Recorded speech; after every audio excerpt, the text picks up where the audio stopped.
പട്ടാമ്പിക്ക് പത്തരമാറ്റു സമ്മാനിച്ചുകൊണ്ട് light weight സ്വർണ്ണാഭരണങ്ങൾക്കും ഡയമണ്ട് ആഭരണങ്ങൾക്കും മാത്രമായി ജില്ലയിലെ ആദ്യത്തെ exclusive showroom Osra golden diamonds, Perinthalmanna road, Pattambi.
പട്ടാമ്പിയുടെ നഗരഹൃദയത്തിൽ വെച്ച് രാഹുൽ മാങ്കൂട്ടത്തിൽ എന്ന് പറയുന്ന രാഷ്ട്രീയ അശ്ലീലത്തെ കത്തിച്ചു കളയാനാണ് ഡിവൈഎഫ്ഐ തീരുമാനിച്ചത്. ഇത് പട്ടാമ്പിയുടെ നഗരഹൃദയമാണ്. ഈ രാജ്യത്തിന്റെ, കേരളത്തിന്റെ രാഷ്ട്രീയ ഹൃദയത്തെ അശ്ലീലമായ മലീമസമായ രാഷ്ട്രീയം കൊണ്ട് കെടുത്തുന്ന നെറികെട്ട രാഷ്ട്രീയത്തിന്റെ പ്രതിരൂപമാണ് രാഹുൽ മാങ്കൂട്ടത്തിൽ. ഒരു തർക്കവുമില്ല. എത്രയെത്ര വിഷയങ്ങൾ ഇവിടെ സൂചിപ്പിച്ചതുപോലെ എങ്ങനെയാണ് രാഹുൽ മാങ്കൂട്ടത്തിൽ എന്ന് പറയുന്ന രാഷ്ട്രീയ നേതാവ് കേരളത്തിൽ അറിയപ്പെടുന്നത്? രാഹുൽ മാങ്കൂട്ടത്തിൽ ആദ്യമായി കേരളത്തിൽ അറിയപ്പെടുന്നത് യൂത്ത് കോൺഗ്രസ് എന്ന് പറയുന്ന സംഘടനയുടെ തെരഞ്ഞെടുപ്പിൽ വ്യാജ ID കാർഡ് ഉണ്ടാക്കി യൂത്ത് കോൺഗ്രസിന്റെ സംസ്ഥാന പ്രസിഡന്റായ നെറികെട്ട വ്യാജനാണ് ഈ രാഹുൽ മാങ്കൂട്ടത്തിൽ.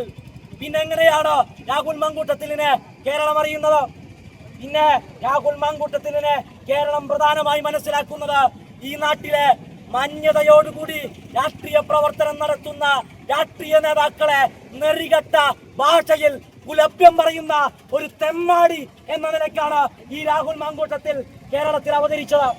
എത്രയേറെ പേരെ ഈ കേരളത്തിന്റെ ബഹുമാന്യനായ മുഖ്യമന്ത്രിയെ പരനാരി എന്ന് വിശേഷിപ്പിച്ച നെറികെട്ട തെമ്മാടിയാണ് ഈ രാഹുൽ മാങ്കൂട്ടത്തിൽ.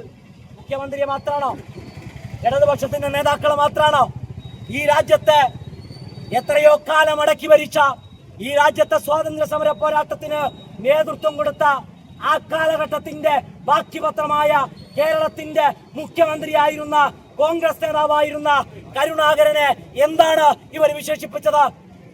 ഈ നെറികെട്ട രാഹുൽ മാങ്കൂട്ടത്തിൽ എന്താണ് വിശേഷിപ്പിച്ചത്? തന്തയില്ലാതെ ജനിച്ചവരാണ് എന്ന പരാമർശം ആരെക്കുറിച്ചാണ് നടത്തിയത്? ഈ നാട്ടിലെ കോൺഗ്രസ് നേതാവിനെ കുറിച്ച്, കരുണാകരനെ കുറിച്ച്. അതാണ് രാഹുൽ മാങ്കൂട്ടത്തിന്റെ രാഷ്ട്രീയ മാന്യത എന്ന് ഞങ്ങൾ പലയാവർത്തി പറഞ്ഞു.